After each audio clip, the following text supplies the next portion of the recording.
as you can probably see, there's my light look, it's still all glossy. It's still got the factory finish on it, albeit a bit dirty.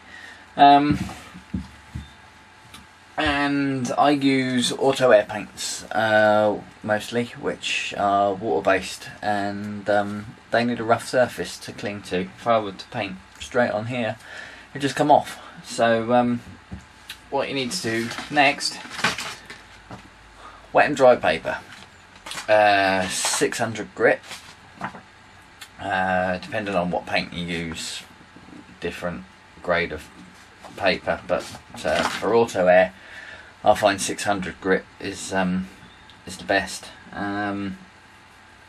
If everything's sealed nicely, then you can get away with using it wet, but you have to be 100% sure that everything's sealed. Like I say, you don't want moisture getting onto the wood. Water and wood don't mix. So I tend to use it dry, just to be on the safe side. You know, it's better than risking it and having problems later. So the whole body needs sanding down with that 600 grit wet and dry now, to make it nice and rough. You'll see it in a minute. It'll lose its shine. It'll go to a matte finish. But the pick guard is obviously bare plastic, so that will need spraying with a plastic primer. If you're in the UK, Halford's popular store, they sell it. That's what I use, just a rattle can of plastic primer. It's worth noting as well, where this is a brand spanking new guitar, it's got this plastic on it. See that? So this nasty little plastic stuff on it. So if you've got any plastic parts on a guitar, make sure they've not got any of this stuff on it. It'd be a bit embarrassing if you paint the plastic cover on it, won't it? Customer gets it and goes, all the paint peeled off the pick guard. That'll be why. Take it off. Okay?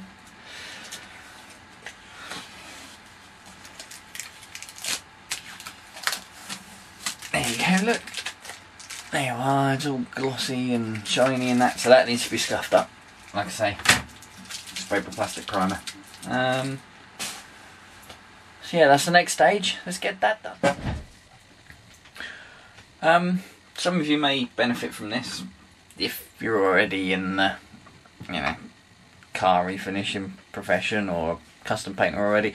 You're gonna know about this, but for those of you who've never done a guitar before, who are watching this video, some sort of guide, nah, don't.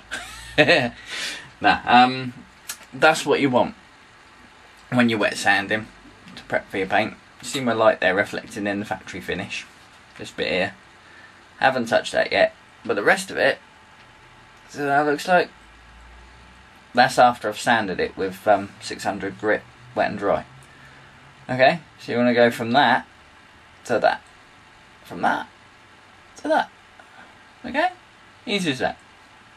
You don't want any glossy parts. You just want it all to be matte like that. Righto, there we go. The whole thing's sanded with 600 wet and dry, and is ready for a base coat now. On some of my last videos, I've been saying, here's day one, blah blah blah. Now we're on day two. Rather than doing days, a few of you have asked how long it takes me to do each guitar. Obviously that varies with each design. If it's something simple, it won't take long. If it's something detailed, then obviously it'll take longer. So what I'll do in this video is keep mentioning how many hours work I've put in. So for instance, we've now done the strip down and most of the prep work, other than the base coat obviously, and it's the time, 3 hours. That's how long it's taken. Okie dokie, we have scuffed the entire guitar using 600 wet and dry paper, as mentioned before. As you can see, it's no longer shiny. It now looks bloody horrible, to be honest. You can probably see all my fingerprints all over it. Of course, skin is oily, greasy. So depending on what paint system you're using, you'll need to degrease it. I'm using water-based paint and I've run out of my normal degreaser, so for now, lighter fluid. Obviously be careful, it's flammable, be sensible. But yeah, just a little bit of this on a bit of tissue. Don't soak it though, you don't want to drown it. That's only a little bit on the tissue, it's not a vast amount. I'll just give the guitar a quick wipe down with that.